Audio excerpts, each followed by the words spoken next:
What happen Newton? ఎందుకు అలా ఉన్నావు? చెట్టు కొట్టేస్తున్నా థామస్. కూర్చొని ఆలోచిద్దామంటే ఒక్క చెట్టు ఉండట్లేదు. ఇంకా లా ఆఫ్ గ్రావిటీ మోషన్ ఎలా వస్తాయి? చూస్తున్నా, బల్బ్ మెటీరియల్ కోసం మార్కెట్కి వెళ్ళి వస్తుంటే రోడ్ పైన అన్ని చెట్లు కట్ చేస్తున్నాయి. అదే కదా థామస్. ఇంతకీ నీ బల్ సంగతి ఏంటి? I think I'm suffering with ADHD Newton. I'm not able to focus on work. Body ఉంటే ఫిలమెంట్ మర్చిపోతున్నా, ఫిలమెంట్ ఉంటే బాడీ మర్చిపోతున్నా. అస్సలు అటెన్షన్ ఉండట్లేదు. నువ్వు ఫోన్లో రీల్స్ చూడటం ఆపేసి పుస్తకాలు చదివితే అటెన్షన్ పెరుగుతుంది థామస్. ట్రూ. బల్బ్ ఎలా తయారు చేయాలో ఇవాళ మనం తెలుసుకుందాం. ముందుగా కావాల్సిన ఇంతకీ ఆల్బర్ట్ ఎక్కడ?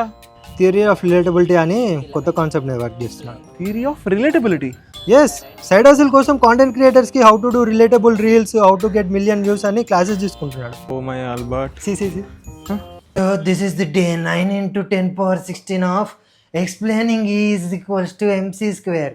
We have formula RC, which is relatable content multiplied by algorithm, which equals to millions of views. What do you think? మనం కూడా కాంటెంట్ స్టార్ట్ చేయాలి కదా. యా థామస్, మనకి ఇంకా యాపిల్లు ఈ బల్బులు అవసరం లేదు.